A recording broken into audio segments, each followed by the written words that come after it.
الشيطان الرجيم بسم الله الرحمن الرحيم قل هو الله أحد الله الصمد لم يلد ولم يولد ولم يكن له كفوا أحد صدق الله العظيم. حضرات، جیسے کہ آپ واقف ہیں، اعلامیہ نمبر 418 کے دوسرے آئٹم یعنی تاریخ اسلام کی 539ویں نشست اسلام اور سیکولرزم کے عنوان سے ہم ڈاکٹر سید شاہد علی عباسی صاحب کو سننے کے لیے یہاں جمع ہیں۔ آج بروز 4 فروری 2012 11 ربیع الاول 1433 بروز ہفتہ بعد عصر یہ محفل جامع مسجد عالیہ گن فاؤنڈری کے کانفرنس ہال میں منعقد ہو رہی ہے، جس کا آغاز ابھی آپ نے قاری تبارک حسین صاحب کی خوشیلان خیرات کو سنا۔ ڈاکٹر سید شاہد علی عباسی صاحب تعارف کے محتاج نہیں ہیں۔ یہ صدر دائرۃ المعارف بھی رہ چکے ہیں اور ہمیں یہاں کئی نشستوں میں انہوں نے ہمیں مخاطب کیا ہے، اور یہ انہی کا دیا ہوا عنوان ہے۔ اسلام اور سیکولرزم کے نام سے وہ آج ہمیں مخاطب کر رہے ہیں۔ میں آپ کو یہ بھی بتا دوں کہ اب سے شاید 1 گھنٹے بعد حضور صلی اللہ علیہ وسلم کی ولادت کے دن کا آغاز ہو جائے گا بعد مغرب کے، یعنی 12 ربیع الاول، اور ظاہر ہے کہ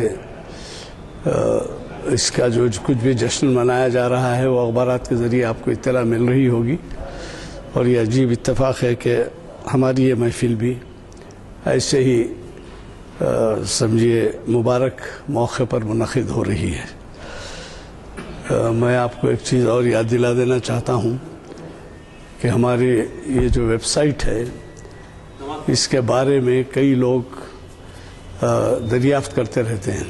آپ بھی اس بات کی کوشش کیجئے یہ تقسیم کر دیں۔ یہ ویب سائٹ کا نمبر ہے، جو حضرات نہیں آ سکتے اور بیرونی ممالک میں ہیں ان کو جو ہے اگر یہ مل جائے تو وہ بھی آپ کے محافل سے استفادہ کر سکیں گے۔ یہ جو ہے ہم اس کے سمجھیے یہ جو بلیٹن ہوتا ہے اس پر بھی شائع کرتے ہیں۔ ویب سائٹ کا نمبر یہاں پہ دیا جاتا ہے اور بہت ہی کھلا دیا جاتا ہے، تو اس کے بھی ذہن میں رکھیں آپ، اور اس کے بارے میں آپ جب کبھی ایسا بلیٹن لیتے ہوں تو لوگوں کو بھی بتا سکتے ہیں کہ اس پہ ویب سائٹ بھی درج ہے۔ دوسرا ایک اہم اعلان یہ ہے کہ آپ یہاں کے دارالمطالعے سے واقف ہے، کمرے مطالعے سے، اس میں کئی حضرات ہمیں نذرانے کے طور پر وہ کنٹریبیوشن کچھ نقد تو نہیں دیتے، لیکن یہ کر دیتے ہیں کہ اپنے اپنے گھروں پہ جو اردو پرچے آتے ہیں اور جو اسلامی تعلیمات سے متعلق ہوتے ہیں وہ خود پڑھنے کے بعد لا کر یہاں رکھ دیتے ہیں، اور اس کا منشا یہ ہوتا ہے کہ عوام اس سے استفادہ کریں، عام مسلی اس سے استفادہ کریں۔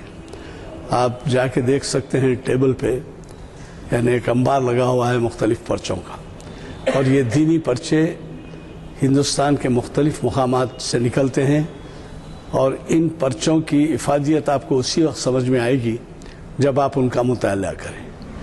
تو ہم نے یہ کیا ہے کہ اس سے پہلے یہ ہوتا تھا کہ بعض پرچے پڑھے نہیں جاتے تھے یا کم پڑھے جاتے تھے، تو ان کو جو ہے دوسرے اخبارات کے ساتھ ردی کے حوالے کر دیا جاتا تھا۔ تو ہم نے یہ کیا کہ یہاں پر وہ پرچوں کو جمع کیا ہے، اور اس میں سہولت اس بات کی دی گئی ہے کہ ایک رجسٹر ہے، اس میں آپ اپنا نام درج کریں، تاریخ درج کریں، اور جب آپ واپس کرنا چاہیں وہ تاریخ درج کریں۔ اگر آپ لے جاتے ہیں بعض حضرات کا یہ خیال ہوتا ہے کہ ایسے پرچوں میں جو معیار ہوتا ہے ان پرچوں کی تحریرات کا وہ جو ہے ان کے پلے نہیں پڑتا، لیکن ایسا نہیں ہے۔ اگر آپ لے جا کے اپنے گھر میں رکھتے ہیں تو نہ صرف آپ کے بچے، آپ کے اہل خاندان پڑھیں گے، بلکہ آپ کے اڑوس پڑوس مہمان سب پڑھ سکتے ہیں۔ تو یہ لے جانا نہ بھولیے، نہ درج کیجئے، اور درج کر کے لے جائیے اور پھر اگلی محفل میں لا کے رکھ دیجئے۔ ایک دوسری بات آپ سے اہم یہ کہنی ہے کہ وہاں پر ایک حاضری کا رجسٹر رکھا ہوا ہے، اور وہ جو حاضری کے رجسٹر میں آپ اندراجات کرتے ہیں تو جو حضرات کے ہم کو یہ لا کے دیتے ہیں پرچے، وہ دیکھ کر مطمئن ہوتے ہیں اور خوش ہوتے ہیں کہ سب ہمارا یہ پرچہ اتنے لوگوں کے معائنے میں آیا، اتنے لوگوں کے مطالعے میں آیا۔ لیکن بعض حضرات باوجود بار بار درخواست کرنے کے صرف اندر داخل ہوتے ہیں، پڑھتے ہیں اور چلے جاتے ہیں۔ اتنا تو تعاون ہم آپ سے ایکسپیکٹ کریں گے، آپ سے متوقع رہیں گے کہ آپ اس کو درج کریں، اور اپنے یعنی نام، یہ تو میں دوسری بات بولا، حاضری کا رجسٹر ہے، وہ صرف آپ اپنی حاضری کا رجسٹر درج کریں۔ تو ویسے حضرات جو ہم سے تعاون کرتے ہیں، کتب دیتے ہیں، رسالے دیتے ہیں، مختلف میگزین دیتے ہیں، وہ جو ہے ان کے لیے باعث تمانیت ہوگا۔ میں زیادہ وقت آپ کا نہیں لیتا، آپ کو مبارکباد دیتا ہوں عید میلاد کی پیشگی، اور اتنی آپ کی سمع خراشی کرنے کی وجہ یہ ہوئی کہ حضرت ہمارے تشریف لا چکے ہیں مقرر صاحب۔ میں ڈاکٹر سید شاہد علی عبائی صاحب سے گزارش کروں گا کہ اسلام اور سیکولرزم کے عنوان سے ہمیں مخاطب فرمائیں۔ جی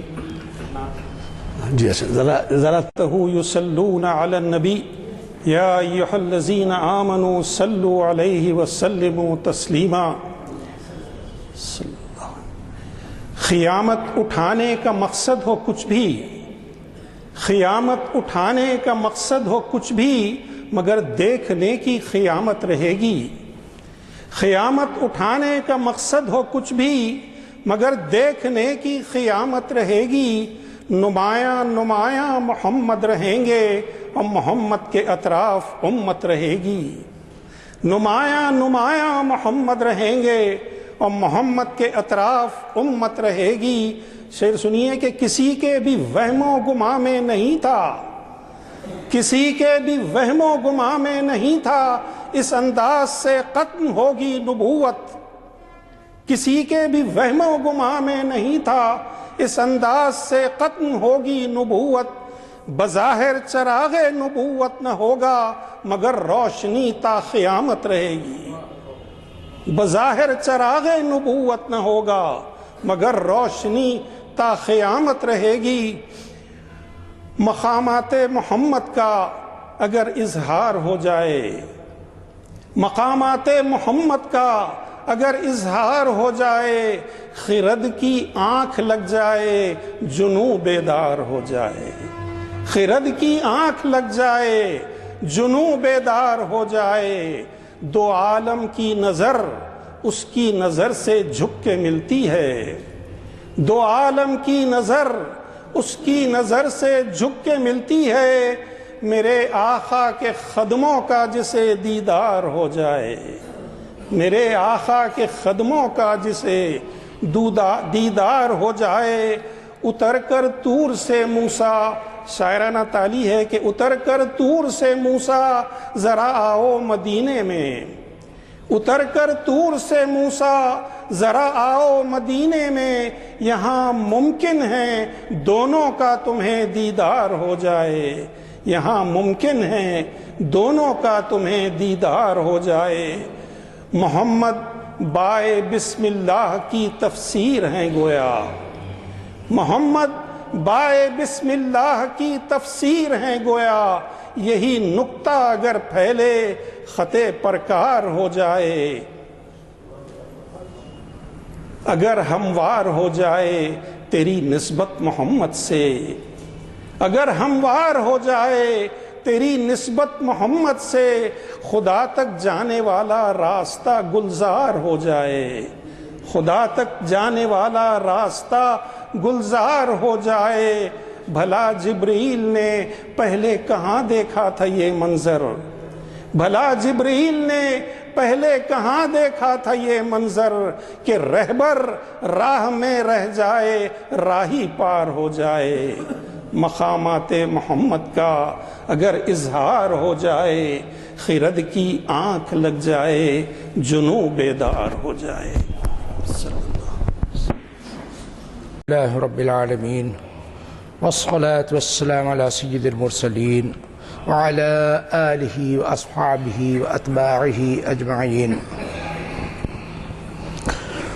بزرگوں اور دوستوں، پہلے تو میں آپ لوگوں سے معذرت کروں گا کہ اس مبارک مہینے میں بجائے سیرت النبی کے موضوع پر کچھ کہنے کے کسی اور موضوع کو میں نے منتخب کر لیا.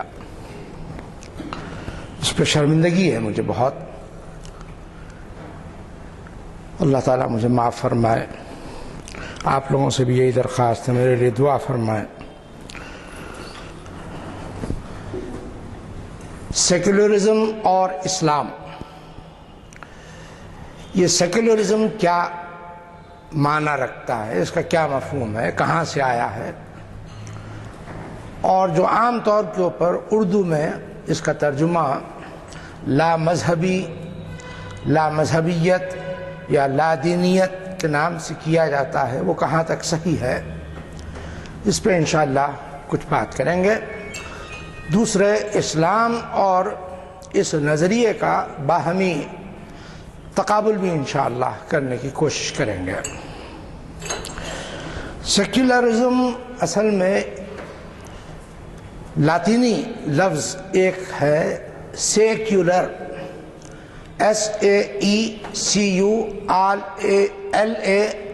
SECULARIS، سیکولیریز لفظ ہے، لاطینی لفظ ہے، لیٹن لینگویج کا. اس کے معنی ہے اجتماع، لوگوں کا جمع ہونا، یا دوسرے معنی ہے دنیاوی معاملات، دنیاوی معاملات. تیسرے معنی ہے حقیقت کے مقابلے میں جو لفظ استعمال ہوتا ہے مجاز، جیسے سیکریڈ کے مقابلے میں ہم استعمال کرتے ہیں مجاز.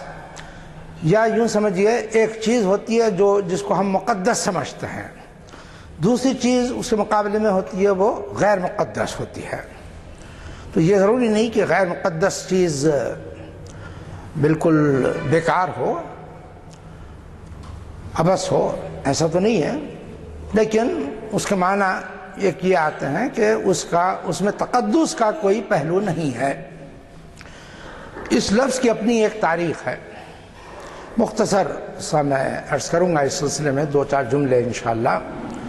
وہ یہ کہ جس وقت مختلف سائنٹسٹ گلیلیو وغیرہ سامنے آ رہے تھے اور زمین کی کشش کا نظریہ ان لوگوں نے پیش کیا کہ اوپر اونچی عمارت سے اگر 2 مختلف وزن کے پتھر نیچے پھینکے جائیں یا نیچے چھوڑے جائیں تو دونوں بیک وقت گریں گے. ایسا نہیں ہوگا کہ جو زیادہ وزن رکھتا ہو وہ پہلے گرے اور جس کا وزن کم ہو وہ بعد میں گرے، بلکہ دونوں ایک ساتھ گریں گے. اور اس نے باقاعدہ عملی مشاہدہ بھی کر کے بتا دیا. اسی طرح ایک تصور یہ لوگوں میں پھیل رہا تھا کہ یہ جو خیال ہے کہ زمین گھوم رہی ہے سورج کے گرد، یہ صحیح نہیں ہے، اور یہ کہ نہیں، زمین ساکت ہے، سورج اس کے گرد گھوم رہا ہے، یہ خیال صحیح نہیں ہے، بلکہ اس کے برعکس ہے، زمین گھوم رہی ہے. اور اس زمانے میں جو بھی ایسٹرونومی میں ڈیولپمنٹس ہوئے تھے، اسٹڈی کی تھی دوربینوں سے، بڑی بڑی دوربینوں سے، رصدگاہوں سے، اس کی بنیاد کے اوپر کچھ نتائج پہ پہنچے تھے لوگ. ان چیزوں کو چرچ نے اپنے لیے ایک طرح کی للکار سمجھا،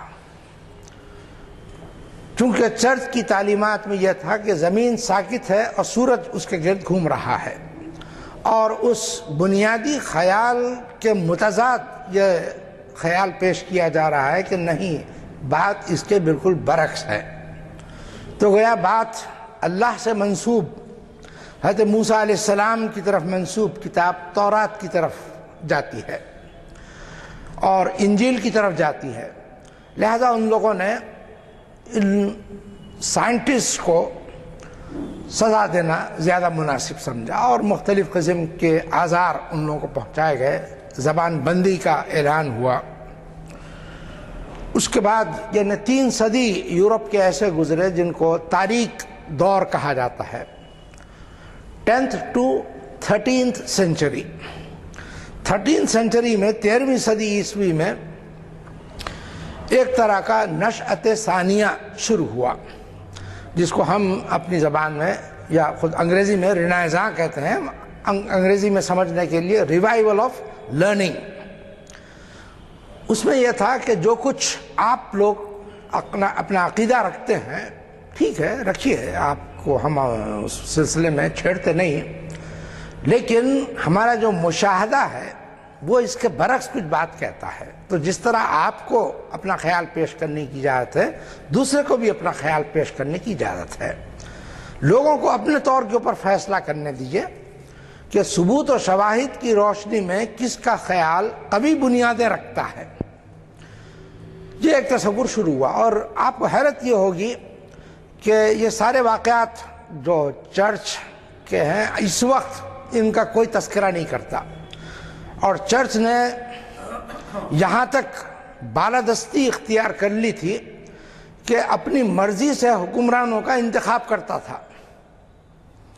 اس کا نتیجہ یہ ہوا کہ برٹن سب سے پہلے الگ ہوا اور اس میں چرچ آف انگلینڈ کے نام سے اپنا الگ چرچ ان لوگوں نے قائم کر لیا. دوسرے عجیب بات یہ ہے کہ ویٹیکن سٹی جس ملک میں ہے اٹلی، وہاں سے یہ تحریک شروع ہوئی. عجیب و غریب نظام ہے، اللہ کا نظام ہے، اب کیا کہہ سکتے ہیں کہ وہیں سے یہ تحریک شروع ہوئی کہ خیالات پر کسی قسم کی پابندی نہیں لگائی جا سکتی. ایک کا خیال دوسرے پر ایک نظریے کی طرح مسلط نہیں کیا جا سکتا. ہر ایک کو تحقیق کی آزادی ہے. اس کے ساتھ ساتھ یہ خیال بھی آہستہ آہستہ پرورش پانے لگا کہ چرچ اپنے حدود میں رہے. اس کا کام مذہبی امور میں لوگوں کی رہنمائی کرنا ہے. مذہب سے ہٹ کر اگر وہ سیاست میں بھی مداخلت کرنے لگے گا تو پھر بادشاہ کے لیے بادشاہت سنبھالنا دشوار ہو جائے گا. اور مختلف بادشاہوں کے ذہنوں میں یہ بات بیٹھ گئی، اس لیے کہ پوپ جو تھے، اب آج کے پوپ کیسے ہیں ہم نہیں کہہ سکتے، لیکن خود گزشتہ پاپائے روم جو گزرے ہیں ان لوگوں کی بابت جو چرچز کی عمارتیں گر رہی ہیں اور ان سے اور ان کے جو خانقاہیں تھیں گر رہی ہیں، ان کی بنیادوں سے ان کی دیواروں سے نوزائیدہ بچوں کی باقیات جو مل رہی ہیں وہ ایک طرف اشارہ کرتی ہیں. میں اس کی تفصیل میں نہیں جانا چاہتا. رہبانیت تجرد کو کہتے ہیں، شادی نہ کرنے یا جنسی تعلقات کسی کے ساتھ بھی نہ پیدا کیے جائیں اور جنسیت کو انسان اپنے قابو میں رکھے، اس کے اوپر اپنی بالادستی قائم کر دے اور جو بھی خیال یا رجحان ہو اس کو دبا دے، سختی سے دبائے، اور اس کے لیے ایسے تمام طریقے اختیار کرے جس سے جنسی جذبے کے کمزور پڑنے کے لیے مفید ثابت ہو سکتے ہوں. مثلا طبیعت میں تازگی، جب نہاتا ہے آدمی تو طبیعت میں ایک تازگی اور فرحت اور نشاط محسوس کرتا ہے، تو نہانا بند، منہ دھونا بند، کم سے کم کھانا. آدمی اپنے جسم کو، انسان کی اپنی پیدائش خود ایک گناہ ہے جس کے لیے ایک اختراع نظریے کا کیا گیا. اللہ ہدایت دے ان لوگوں کو. دا سن آف ایڈم، گناہ آدم. اللہ اکبر. حضرت آدم علیہ السلام نے کوئی گناہ نہیں کیا، لیکن ان کا نام ایک گناہ منڈ دیا گیا اور کہا گیا کہ حضرت آدم اور حضرت حوا کی وجہ سے ہم جنت سے نکالے گئے اور دنیا میں ہم کو بھیجا گیا. اگر ہم دنیا میں نہ ہوتے تو جنت ہی میں رہتے اور جنت ہی میں مزے لوٹتے رہتے. ایک تصور یہ دیا گیا. تو نبوت کے تئیں ان لوگوں کا ایک خاص تصور تھا، اور اس کے ہوتے ہوئے پاپا روم حضرت عیسیٰ علیہ السلام کے اٹھا لیے جانے کے بعد، یہ میں بتا دوں کہ عیسائیوں میں بھی بہت سے فرقے ہیں، اس میں چند فرقے ایسے بھی ہیں جو حضرت عیسیٰ علیہ السلام کی موت میں یقین نہیں رکھتے. جیسے کہ ان لوگوں کے پاس تصور ہے کہ حضرت عیسیٰ علیہ السلام کو کروسیفائی کیا گیا، صلیب پر چڑھایا گیا، اور صلیب پر چڑھانا جس طرح تماشا ہوتا ہے مختلف موقعوں کے اوپر، لوگ آج بھی اس کی ریہرسل کر کے بتاتے ہیں کہ اس طرح ہوا، میخیں ٹھکواتے ہیں اپنے ہاتھوں میں، پیروں میں، پنجوں میں، اور پھر پیٹ میں، اور ویسے ہی تڑپتے رہتے ہیں، اس کے اوپر خون بہتا رہتا ہے. تو یہ سب انسانیت کے ساتھ ایک مذاق ہے، ایک تصور لوگوں نے دیا، لوگوں نے قبول کر لیا. قرآن اس کی تردید کرتا ہے. قرآن یہ کہتا ہے وَمَا قَتَلُوهُ وَمَا صَلَبُوهُ وَلَكِنْ شُبِّهَ لَهُمْ، نہ انہوں نے حضرت عیسیٰ کو قتل کیا، نہ صلیب پر چڑھایا، ان کو شبہ ہوا.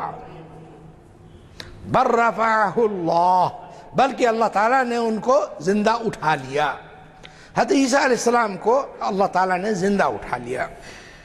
اور رسول اکرم صلی اللہ علیہ وسلم سے معراج کے موقع پر حضرت عیسیٰ علیہ السلام سے ملاقات بھی ہوئی. رسول اکرم صلی اللہ علیہ وسلم ان کا حلیہ اور ان کا چہرہ بشرا تفصیل سے آپ نے بتایا بھی کہ کیا حلیہ ہے ان کے بالوں سے، کس طرح ان کے لمبے لمبے بال ہیں، اور چہرے کے اوپر ایک عجیب نرماہٹ جس کو آپ کہتے ہیں، یعنی بہت ہی ایک سکون اور نرمی چہرے کے اوپر، اور بہت ہی مشفقانہ محبت کرنے والے کا چہرہ ہے. ہلکی سی سرخی، سفید رنگ میں ہلکی سی سرخی اگر آپ ذرا سے لگا دیں تو چہرے کے اوپر جو ایک جاذبیت پیدا ہو جاتی ہے وہ حضرت عیسیٰ علیہ السلام میں ہے.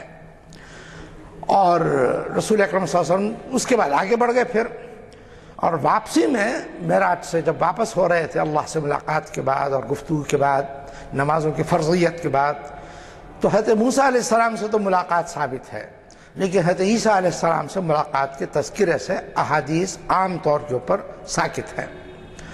تو یہ جو تصور تھا کہ چرچ کے دائرہ کار میں ہر چیز آ جاتی ہے، لہذا حکومتوں کو بھی چاہیے کہ پاپا روم جو حکم دیں حضرت عیسیٰ علیہ السلام کے نائب کی حیثیت سے اس کو دینی حکم سمجھ کر قبول کریں. اور ایک طرح کا اس کا رد عمل شروع ہوا، اور اس زمانے میں یہ لفظ کوائن کیا گیا، سیکولریز، یعنی چرچ کا جو کام ہے چرچ اپنے امور میں رہے مشغول، اور جو دنیا کا کام ہے اس کو دنیا والوں کے لیے چھوڑ دے. چرچ کی مداخلت سیاسی امور میں صحیح نہیں، اور یہ تصور بہت تیزی سے پھیلنے لگا، اس لیے کہ پوپ کے اوپر بہت سارے الزامات رکھتے تھے. کسی کو بادشاہ بننا ہے کسی علاقے کا، اور کئی دعوے دار ہیں، تو جو بڑی پیشکش کرتا تھا رقم کی، پوپ ان کا انتخاب کر لیتا تھا. اور کسی کو مروانا ہے، بہت دولت مند ہے کوئی آدمی، اور پوپ کی نظر اس کی دولت پر ہے، تو کیا کرے؟ تو خاص قسم کی ایک انگوٹھی پہنتے تھے جس میں ایک طرح کی سوئی نما ایک چیز لگی رہتی تھی، بہت چھوٹی سی، اور ایک ڈھکن رہتا تھا، ڈھکن کے اوپر وہ سوئی نما چیز رہتی تھی، اور جس کو پوپ جب چاہے اس کو موڑ دے وہ بند ہو جاتی تھی. تو جب وہ ہاتھ ملاتے تھے تو اس کی انگوٹھی کے دانے کا اس کا رخ اندر کی طرف کر لیتے تھے، اس کے بعد ہاتھ ملاتے تھے اس امیر سے، اور جیسے ہی اس کو کوئی چپتا تھا وہ سمجھتا تھا کہ بس اب میں گیا. اور یہ بات عام تھی کہ جس کسی کو پاپا روم دعوت دیں گے تو چند دن میں وہ چل بسے گا، لہذا لوگ وصیت کر جاتے تھے یا اپنی دولت چھپا دیتے تھے یا لوگوں میں تقسیم کر دیا کرتے تھے، اور یہ دولت آپس میں بادشاہ اور پاپا روم بانٹ لیا کرتے تھے. تو لوگوں نے دیکھا کہ یہ تو چرچ کی بہت ہی کیا کہنا چاہیے زیادتی ہے، بہت بڑی زیادتی ہے، ظلم ہے، تو کھلی زیادتی ہے۔ کسی نے جائیداد کسی کے پاس ہے، دولت کمائی اس کی ہے، آپ کو کچھ لینا ہے، اس سے خواہش کیجیے، اگر دینا چاہے گا تو دے دے گا، لیکن اس طرح دھوکے سے زہر دے کر، اور بہت ہی سلو پوائزننگ ہوتی تھی لیکن اس کا مرنا یقینی تھا، اس کا کوئی تریاق نہیں تھا اس زہر کا۔ تو یہ ایک چیزیں ہوتی تھیں اس زمانے میں، یہ تصور آہستہ آہستہ جڑ پکڑتا گیا، اور خود بادشاہوں نے بھی یہ سوچا کہ جب رائے عامہ بیدار ہو رہی ہے تو ہم بھی کیوں نہ اس سے فائدہ اٹھائیں، لہذا کہا گیا کہ جو حکومت کا ہے وہ حکومت کا ہے، اور جو چرچ کا ہے وہ چرچ کا ہے، ایک دوسرے کے معاملات میں دونوں مداخلت نہ کریں۔ مطلب چرچ اینڈ اسٹیٹ یہ دو علیحدہ ان کے تشخصات ہیں، دونوں اپنی علیحدہ علیحدہ تشخص کے ساتھ برقرار اگر رہنا چاہتے ہیں تو ایک دوسرے کے معاملات میں مداخلت نہ کریں۔ اس پر آپس میں سمجھوتا ہو گیا، اور بات اور آگے بڑھی، اور بات بہت آگے بڑھتی چلی گئی۔ اس کے بعد تو اب جانتے ہیں آپ، اس وقت تو ویٹیکن سٹی ہی کی حد تک رہ گئے ہیں، وہ ایک الگ مسئلہ ہے۔ باقی یہ جو تصور تھا سیکولرزم کا، اس سے عیسائی دنیا میں ایک عجیب و غریب رویہ پیدا ہوا۔ مسلمانوں کے اوپر یہ بات کہ سیاست میں مذہب کی دخل اندازی برداشت نہیں کی جائے گی، یا مذہب کے نمائندوں کی دخل اندازی برداشت نہیں کی جائے گی، اس تصور سے مسلمانوں کو مستثنی رکھا گیا۔ جیسے اسپین میں عیسائی دنیا نے جب دوبارہ قبضہ کیا تو اسپین کے مسلمانوں کے سامنے صرف دو چیزیں رکھی، یا تو عیسائیت قبول کرو یا مرنے کے لیے تیار ہو جاؤ، دو ہی چیزیں تھیں، عیسائیت قبول کرو یا مرنے کے لیے تیار ہو جاؤ۔ تو جان بچانے کے لیے لوگوں نے عیسائیت قبول کر لی۔ ایک جنریشن تو خفیہ طور کے اوپر نمازیں پڑھتی رہی، روزے رکھتی رہی، زکوٰۃ جس طرح دے سکتی تھی دیتی رہی، لیکن سیکنڈ جنریشن جو آئی وہ تو پورے ان کے اثر کے تحت اس نے بھی عیسائیت کی طرف میلان ظاہر کرنا شروع کیا، اور سیکنڈ جنریشن کے بعد جو تھرڈ جنریشن آئی وہ تو پوری عیسائیت کے رنگ میں ڈوب گئی۔ اور اسی زمانے میں اور اس کے کچھ بعد ان لوگوں کی پالیسی میں بھی تھوڑی سی تبدیلی آنے لگی۔ اب تک کیا تھا، 15ویں صدی تک ان لوگوں نے، 13ویں صدی سے 15ویں صدی تک ایک پالیسی ایسی اپنائی جس میں مسلمانوں کو اس سے مستثنی رکھا گیا، اور یہ حکم ان کے لیے جاری کیا گیا، اور اس کے ساتھ ساتھ اسلام یا رسول اکرم صلی اللہ علیہ وسلم کو، اللہ میرے منہ میں خاک، دجال کی طرح پیش کرنے لگے۔ حتیٰ کہ بہت بڑا شاعر ہے دانتے، اس نے جو اپنی مشہور کتاب لکھی ہے دا ڈیوینا کامیڈیا، اس کے اندر نعوذ باللہ ثم نعوذ باللہ رسول اکرم صلی اللہ علیہ وسلم کو دجال ثابت کرتا ہے۔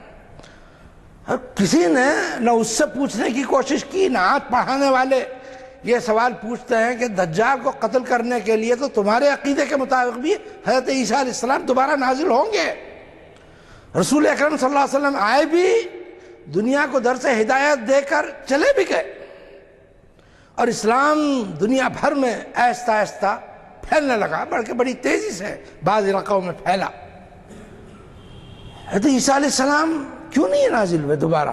بہت سیدھا سا سوال ہے، دو ٹوک سوال۔ آپ کا یہ عقیدہ ہے نہیں ہے؟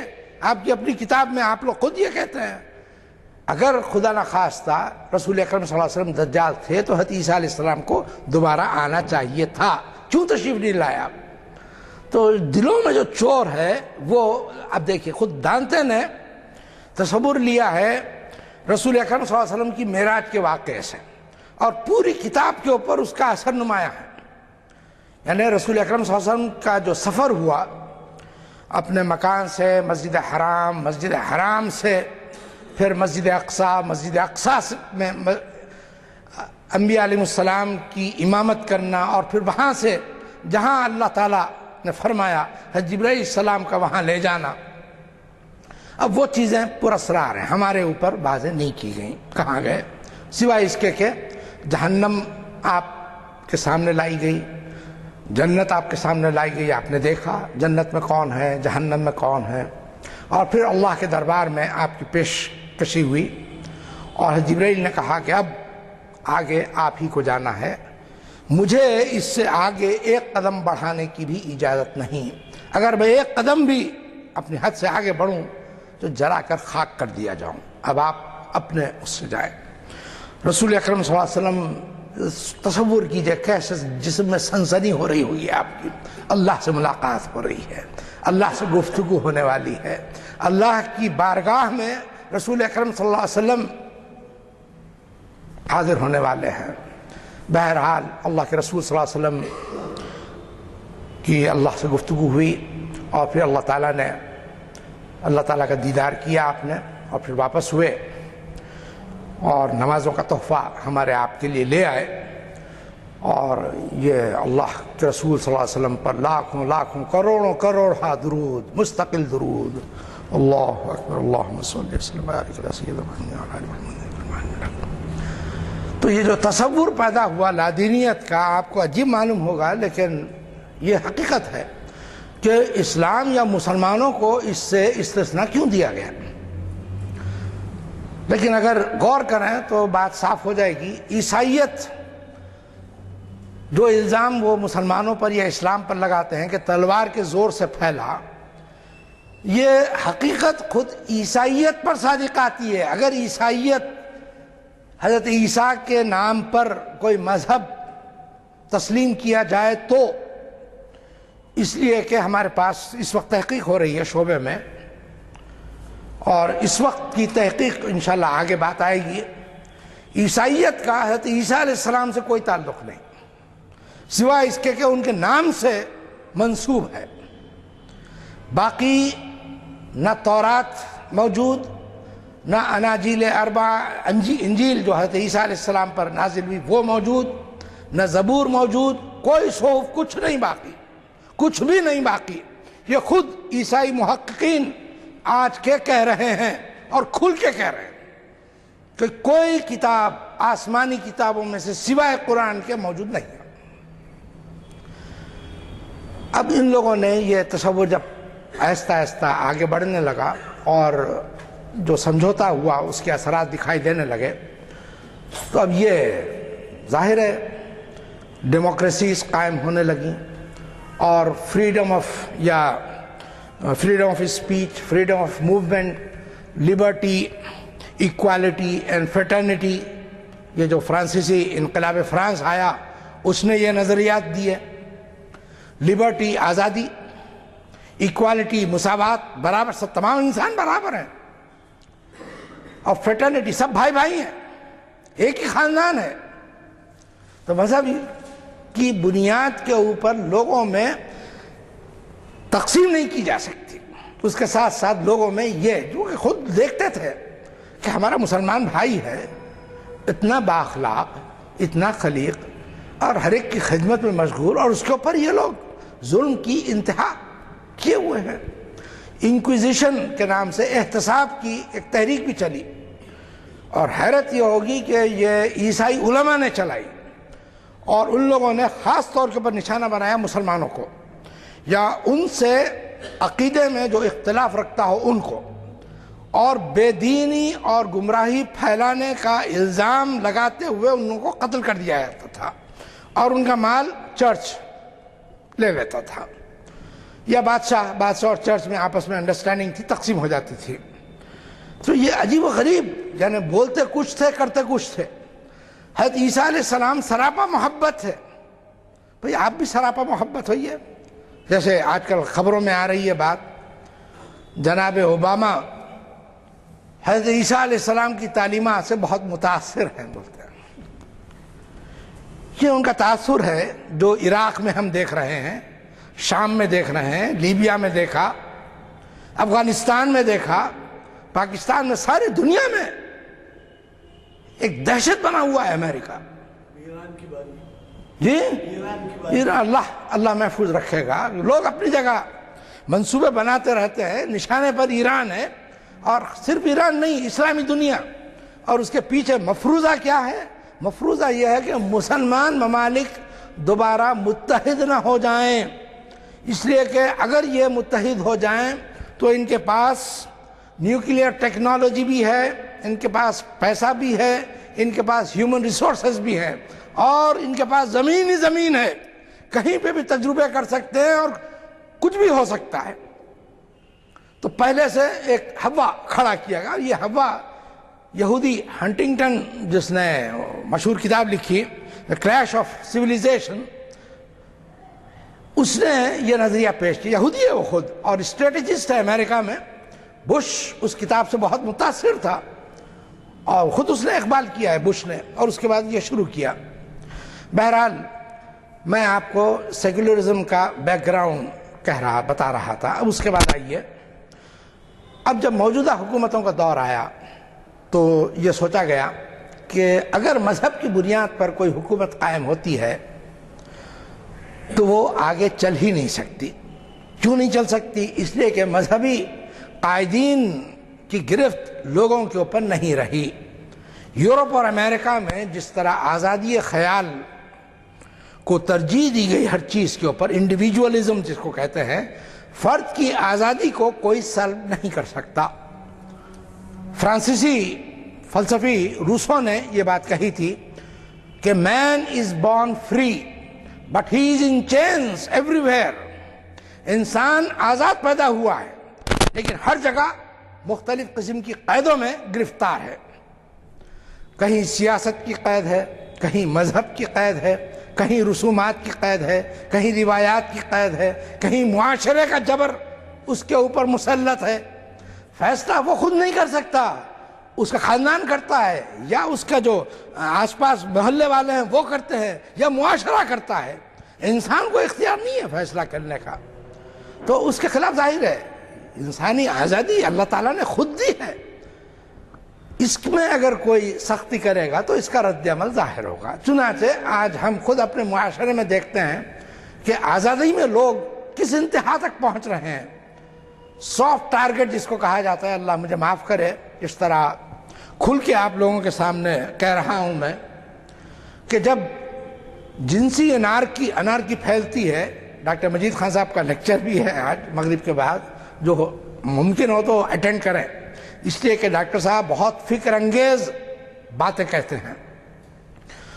جنسی انارکی جب پھیلتی ہے اور لوگ یہ دیکھتے ہیں کہ پوسٹرز لگے ہوئے ہیں جو اس حیوانی جذبے کو مشتعل کر رہے ہیں، ٹی وی کے اوپر مختلف قسم کے رقص بتائے جا رہے ہیں، جسم کو اس طرح حرکت دی جا رہی ہے کہ انسانی نفس مشتعل ہو جائے۔ اسی طرح انٹرنیٹ کے اوپر اس وقت جو اریاں چیزیں آ رہی ہیں، اس کی وجہ سے ایک تلاطم کا شکار ہے جوان ذہن، نوجوان ذہن۔ تسکین چاہتا ہے، ایک بار مشتعل ہو جائے تو نفس انسان کو اس وقت تک نہیں چھوڑتا جب تک اس کی خواہش کی تکمیل نہ ہو، اور اس خواہش کی تکمیل کے لیے محرمات اور غیر محرمات کا فرق انسان بھول جاتا۔ اللہ غریق رحمت کرے فقہا کو، کہ فقہا نے حدیث رسول صلی اللہ علیہ وسلم سے کسب نور کرتے ہوئے یہ فرمایا کہ جب بچہ یا بچی 6-7 سال کی عمر کی ہو جائے تو ان کے بستر الگ کر دو۔ کیوں؟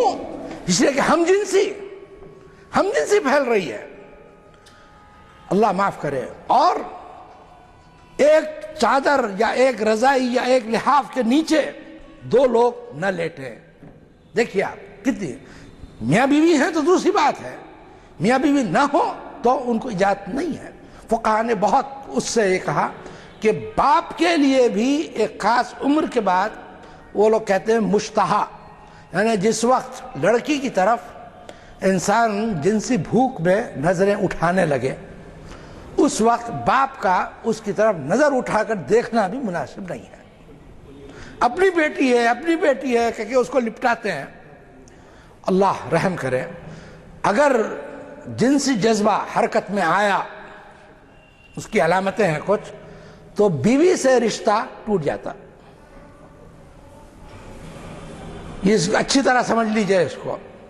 لڑکی کو پیار کرتے وقت، لپٹاتے وقت اگر جنسی جذبے کو تحریک ملے تو بیوی سے رشتہ منقطع، لڑکی سے تو ظاہر ہو ہی نہیں سکتا کچھ بھی، وہ رشتہ بھی گیا۔ اب آدمی کرے تو کیا کرے، لہذا خاموشی اختیار کرتا ہے۔ اللہ معاف کرنے والا، اللہ معاف کرنے والا ہے بولتا۔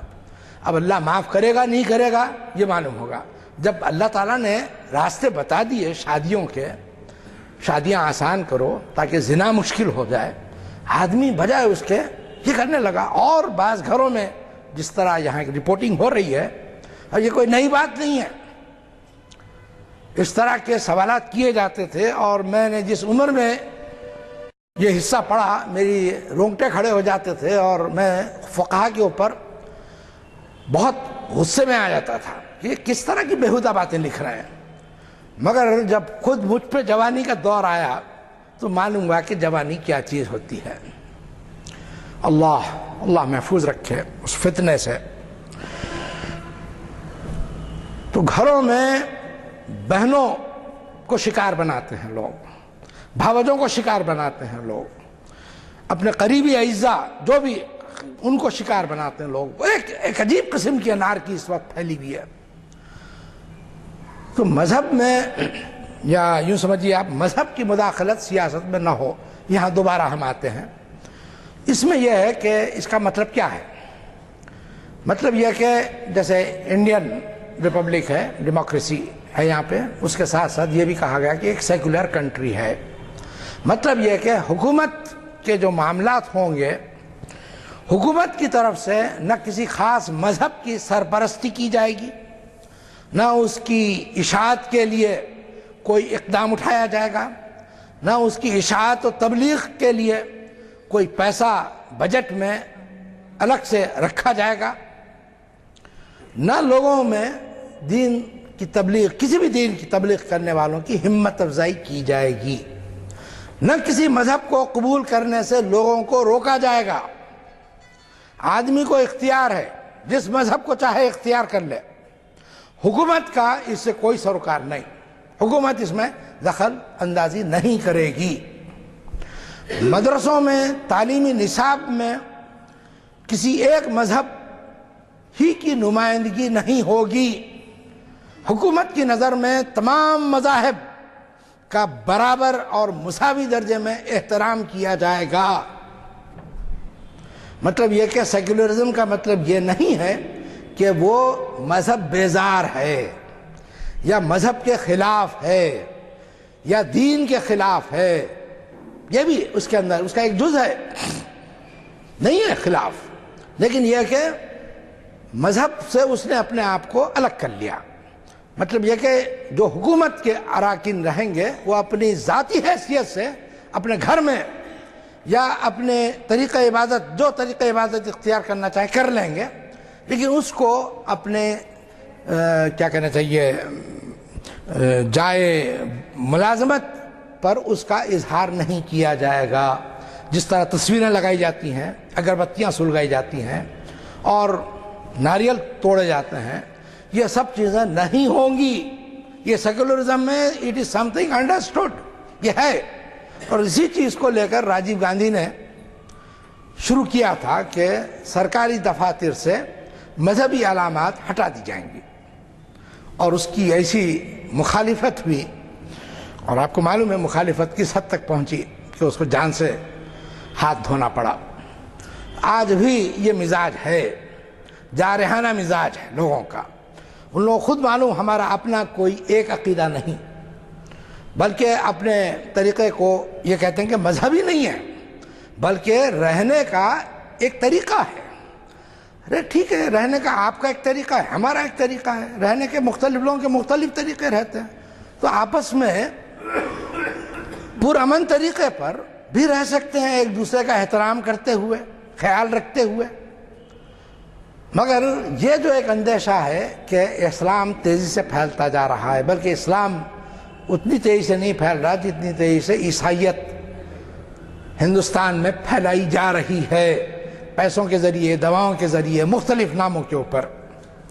اور خود مسلمان بھی، اللہ محفوظ رکھے مسلمانوں کو، ہماری آپس کی آویزش کا نتیجہ یہ نکلا ہے کہ عیسائی جو کسی زمانے میں سمجھتے تھے ان لوگوں کے اوپر کتنا وقت کیوں نہ صرف کرو، منطق کے کتنے دلائل کیوں نہ لے آؤ، مسلمان اپنے ایمان سے پھرنے والا نہیں. آج وہی لوگ خاموشی سے کامیابی سے قدم آگے بڑھاتے جا رہے ہیں، اگر اس کو کامیابی کہا جا سکتا ہے تو. اور مسلمان گھروں میں عیسائیت داخل ہوتی جا رہی ہے. اللہ محفوظ رکھے ہمارے گھروں کو، ہمارے معاشرے کو، بلکہ تمام اسلام اور حضرت محمد صلی اللہ علیہ وسلم کے ماننے والوں کو. عیسائیت اس لیے کہ عیسائیت حضرت عیسیٰ علیہ السلام کی طرف منسوب ضرور ہے، لیکن حضرت عیسیٰ علیہ السلام کی تعلیمات میں سے اس میں کچھ بھی باقی نہیں ہے. اب آگے بڑھیے. چوتھی چیز یہ ہے کہ شادی بیاہ وغیرہ جو بھی ہوں گے، کوئی اپنے مذہب کی رسومات کے تحت کرتا ہے تو اس میں بھی حکومت کی طرف سے کوئی مداخلت نہیں ہوگی. کوئی خاص طریقے سے عبادت کرتا ہے، حکومت کی طرف سے اس میں بھی کسی قسم کی مداخلت نہیں ہوگی. مسلمانوں یعنی سرکاری دفاتر میں اور تعلیم گاہوں میں کسی خاص مذہب کی تعلیمات کو ترجیح نہیں دی جائے گی، اور اخلاق کا ایسا نصاب مرتب کیا جائے جس سے مذہب خارج ہو. یہ سب تصویر دیکھیے آپ، یہ جو نکات ہیں، یہ جو چرچ کی تعلیمات تھیں ان کا ریاکشن ہے، ہمارے اوپر ریاکشن نہیں ہے. اس لیے کہ ہمارے پاس آدمی جب اخلاق کریمانہ سے اپنے کو آراستہ کرتا ہے تو سرتاپا تواضع ہو جاتا ہے، اور ان کے پاس جب اخلاق سے آراستہ کرتا ہے تو بے شک بظاہر اس کے اندر رحم و کرم اور محبت کا جذبہ دکھائی دیتا ہے، لیکن ذرا سا کسی بات پہ ذرا چھیڑ دیا جائے، اشتعال دلا دیا جائے تو وہ خول ایک دم سے گر جاتا ہے، اور معلوم ہوتا ہے کہ یہ اندر سے کتنے گہرے ہیں. یہ جو خول یا ایک نقاب پہن رکھا ہے وہ جب ہٹتا ہے وہ ہٹ جاتا ہے، جیسے ہی مشتعل کرے آدمی وہ ہٹ جاتا ہے ایک دم سے، کسی بھی مذہب کا آدمی ہو. ان سب چیزوں کو رکھتے ہوئے اب اسلام کی طرف سے دیکھیے. اسلام کے مقاصد میں سے ایک یہ ہے کہ اللہ کا پیغام ایک ایک فرد تک پہنچایا جائے. ایک مستقل مسئلہ ہے، جن لوگوں تک اسلام کی دعوت نہ پہنچی ہو ان لوگوں کا حشر کس کے ساتھ ہوگا؟ آیا ان کو کافر سمجھا جائے گا، مشرک سمجھا جائے گا، ملحد سمجھا جائے گا، فاسق سمجھا جائے گا؟ اللہ کے دربار میں کیا فیصلہ ہوگا؟ بھائی ہم کیسے کہتے ہیں کیا فیصلہ ہوگا؟ یہ تو اللہ فیصلہ کرے گا. ہمارا فریضہ یہ ہے کہ اللہ کے رسول صلی اللہ علیہ وسلم کی وفات کے بعد بے شک آپ اپنی قبر میں حیات ہیں، لیکن اس طرح حیات نہیں ہے کہ ہمارے درمیان چل پھر سکیں اور ہم محسوس کر سکیں، ہم آپ کا دیدار کر سکیں، عالم جسمانی میں ہم آپ کا دیدار کر سکیں. ہم کو اس پر قدرت نہیں ہے. اللہ کے رسول صلی اللہ علیہ وسلم کو اختیارات دیے ہیں اللہ نے، جو بھی دیے ہیں. اب یہ ایک نازک بحث ہے، میں اس میں نہیں پڑھوں گا، لیکن یہ ذہن میں رکھیے اللہ کے رسول صلی اللہ علیہ وسلم کے اس دنیا سے پردہ فرمانے کے بعد، ہمارے درمیان سے اٹھ جانے کے بعد، یہ فریضہ اب ہمارے ذمہ ہے. ہمارے ذمہ ہے کہ ہم اللہ کے کلام کو، اللہ کے رسول کے پیغام کو جس طرح اللہ کے رسول نے حکمت سے لوگوں تک پہنچایا، اسی طریقہ کار کو اختیار کر کے محبت کی زبان میں لوگوں تک پہنچائیں، اور یہ بتائیں کہ تمہاری ضرورتوں کی تکمیل کرتا ہے اسلام. اسلام تمہارے اوپر کوئی چیز مسلط نہیں کرتا، تمہاری اپنی ضرورتوں کو پورا کرنے کا ایک بہترین ذریعہ ہے، ایک مکمل نظام حیات ہے. اور کیسے مکمل نظام حیات ہے؟ کوئی اگر سوال کرنا چاہے سوال کرے، اس کے بعد اس کو بتائیں کس طرح مکمل نظام حیات ہے. کسی اور مذہب میں یا مذہبی کتاب میں اتنی تفصیل سے رہنمایانہ ہدایات نہیں ہیں جس طرح قرآن و سنت میں ہم کو ملتی ہیں. یہ میں مطالعے کے بعد عرض کر رہا ہوں. بعض لوگوں نے کہا کہ یہ تو ہر مذہب کا یہی دعویٰ ہے. میں نے کہا ٹھیک ہے، آپ بتا دیجئے ہندو مت میں کیا تعلیمات ملتی ہیں سیاست ریاست کی صورت گری کے بارے میں، جو حکمراں ہیں اس کے فرائض کے بارے میں ویداس کیا کہتی ہیں؟ خاموش۔ میں نے کہا عیسائیت کیا کہتی ہے؟ خاموش۔ میں نے کہا یہودیت کیا کہتی ہے؟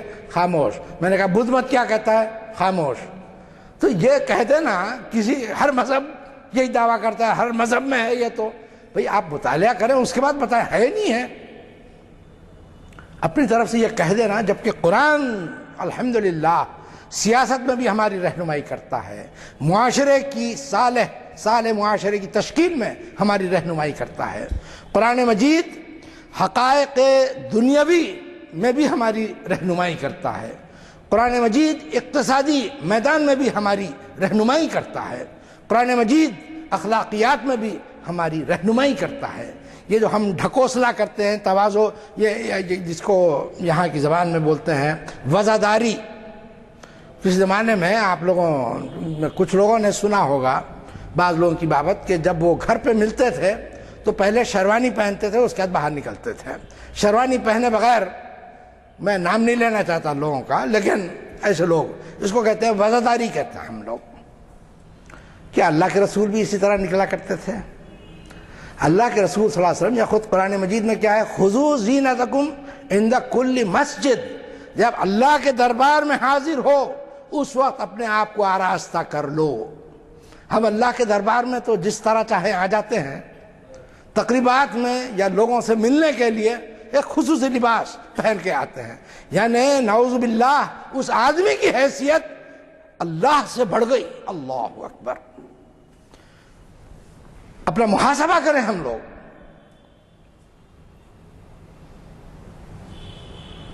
یہ ایک لمحہ فکر ہے۔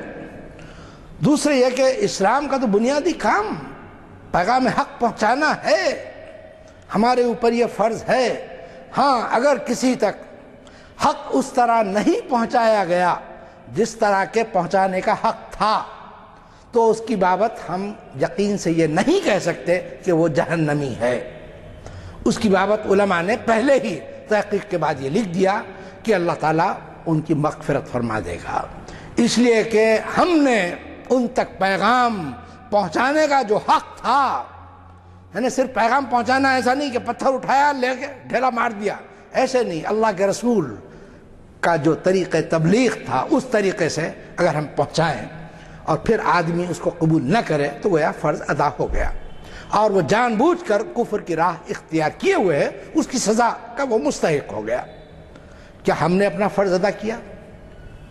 سوچ لیں، ہمارا کردار ایک ہے، ہماری زبان دوسری ہے، بولتے کچھ ہیں کرتے کچھ ہیں، اور لوگ اس وقت ہمارے کردار کو دیکھتے ہوئے، اللہ مجھے معاف کرے اس گستاخی پر، بڑے بڑے لوگ بیٹھے ہوئے ہیں، ہمارے کردار کو دیکھتے ہوئے لوگ اسلام کے دائرے میں آنے سے رک رہے ہیں۔ داڑھی رکھنی پڑے گی، جبہ پہننا پڑے گا، اور 5 وقت کی نماز پڑھنا پڑے گی، روزے رکھنا پڑیں گے، زکوٰۃ دینی ہوگی، یہ تو بہت موٹی موٹی باتیں ہیں۔ اللہ کے رسول صلی اللہ علیہ وسلم نے کیا فرمایا؟ ایک قوم آئی، پوچھا کہ اگر ہم اسلام قبول کریں تو ہم کو کیا کرنا ہوگا؟ اللہ کے رسول صلی اللہ علیہ وسلم نے فرمایا دن میں 5 وقت نمازیں پڑھنی پڑیں گی۔ تو کہا یہ تو ہمارے لیے بہت مشکل ہے۔ تو اللہ کے رسول صلی اللہ علیہ وسلم نے فرمایا کہ جتنی نمازیں تم سے ہو سکے پڑھ لینا۔ فرمایا اور کیا کرنا ہوگا؟ کہا کہ رمضان کے مہینے میں روزے رکھنا ہوگا۔ 1 مہینہ روزے رکھنا ہوگا؟ ہاں 1 مہینہ، یہ تو ہمارے لیے بہت دشوار ہے۔ اللہ کے رسول صلی اللہ علیہ وسلم نے فرمایا جتنے ہو سکے اتنے رکھ لینا۔ دیکھیے آپ کا طریقہ کیا ہے۔ اب صحابہ کرام پہ حیرت کی ایک عجیب و غریب کیفیت کہ ہم سے نہ صرف نماز کا مطالبہ بلکہ جماعت میں شریک ہونے کا مطالبہ، اور یہ حکم دیا جا رہا کہ کبھی میرا جی چاہتا ہے کہ امامت کے لیے کسی کو آگے بڑھا دوں، جماعت شروع ہو جائے اور میں ایک جلتی ہوئی مشعل لے کر نکلوں، اور جو لوگ مسجدوں میں بیٹھے ہوئے ہیں وہ اپنے اپنے گھروں میں بیٹھے ہوئے ہیں، مسجد میں جماعت سے نماز پڑھنے کے بجائے ان کے گھروں کو آگ لگا دوں۔ اللہ کے رسول کا ہم سے یہ مطالبہ ہے۔ اور ان لوگوں کو چھوٹ دے رہے ہیں اس لیے کہ اللہ کے رسول صلی اللہ علیہ وسلم جانتے تھے. جیسے صحابہ کے چہرے آپ نے پڑھ لیے, مسکرائے اور کہا کہ متعجب نہ ہو, تم دیکھو گے یہ لوگ پوری نمازیں پڑھیں گے, پورے روزے رکھیں گے, پوری زکوٰۃ دیں گے, اور اسلام کے جو جو احکام ہیں ان کے اوپر بطیب قلب عمل کر کے دکھائیں گے. اور لوگوں نے دیکھا کہ 5 وقت کے نمازی نہیں بلکہ تہجد گزار ہو گئے لوگ, اس لیے کہ طریقہ تبلیغ الگ تھا اللہ کے رسول صلی اللہ علیہ وسلم کا. ان کی ضرورت, ان کو معلوم ہے اللہ کے سامنے اللہ کا دربار کس کا دربار ہے. روزے رکھتے ہیں تو ہم اللہ پر احسان تھوڑی کرتے ہیں. روزے کے کیا کیا اثرات ہوتے ہیں, جب انسان ان کو اس تجربے سے گزرتا ہے تو اس کو محسوس ہوتا ہے کہ روزہ رکھنا تو نفس کو اپنی ایک بہت مضبوط سواری بنانے کے مترادف ہے. اللہ تعالیٰ کی طرف سفر آسان ہو جاتا ہے, بہت آسان ہو جاتا ہے, اور نفس ذرا سا یوں ایک دھپا مارے قابو میں آ جاتا. 1 مہینہ مشق کر لے اس کے معلوم ہو جاتا کہ باقی سال بھر آسانی سے نفس صاحب دبے ہوئے رہتے, ایک سواری کے طور کے اوپر کام دیتے رہتے. مار نہیں سکتے نفس کو, مارنے کی اجازت نہیں ہے. ان لنفسک علیک حقا, اللہ کے رسول صلی اللہ علیہ وسلم نے فرمایا تمہارے نفس کا بھی تم پر حق ہے. ان لاہلک علیک حقا, تمہارے اہل کا, تمہاری بیوی کا, تمہارے بچوں کا, ان کا بھی تم پر حق ہے, وقت دو. اب ہم ہر ایک کے لیے وقت دیتے ہیں, وقت ہمارے پاس اگر نہیں نکلتا ہے تو گھر کے لیے نہیں نکلتا. نئے دلہا دلہن ہیں ان کو چھوڑ دیجئے آپ, وہ تو دنیا سے بے خبر رہتے ہیں, لیکن اس کے بعد جب بچوں کی آمد شروع ہوتی ہے تو پھر آہستہ آہستہ بیوی ببال محسوس ہونے لگتی ہے. میں اگر غلو کر رہا ہوں تو میری تصحیح کر دیجئے. اور بچوں کی فیس, بچوں کی تعلیم, بچوں کی نگہداشت ایک بار معلوم ہونے لگتا. ارے اللہ کی دولت ہے, اللہ کے رسول بچوں کو دیکھتے خوش ہو جاتے, گود میں اٹھا لیتے, کندھوں پہ اٹھا لیتے. بی بی امامہ نماز پڑھ رہے ہیں, رسول اکرم صلی اللہ علیہ وسلم سجدے میں گئے ہیں, آ کر پیٹھ کے اوپر سوار ہو گئی. رسول اکرم صلی اللہ علیہ وسلم نے اپنا سجدہ طویل کر لیا. اور ہم کیا ہیں, ہم میں سب لوگ نہیں ہیں لیکن میں نے بعض لوگوں کو دیکھا اس بری طرح ڈانٹتے ہیں. مسجدوں میں کس طرح ڈانٹا جاتا ہے بچوں کو, اللہ, اس سے بالکل رکنا چاہیے. اس سے بچوں کو کسی قسم کی ڈانٹ سے ہمیشہ محفوظ رکھنا چاہیے. یہ طریقہ نہیں ہے بچوں کو سمجھانے کا, محبت سے شفقت سے سمجھائیں.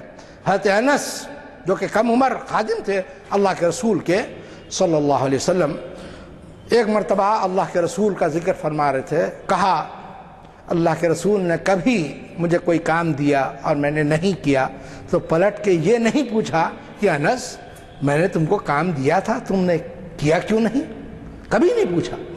تو سوچیے آپ, اس معیار کے اوپر ہم کو اپنے آپ کو پرکھنا ہے. اسی طرح تعلیم ہے.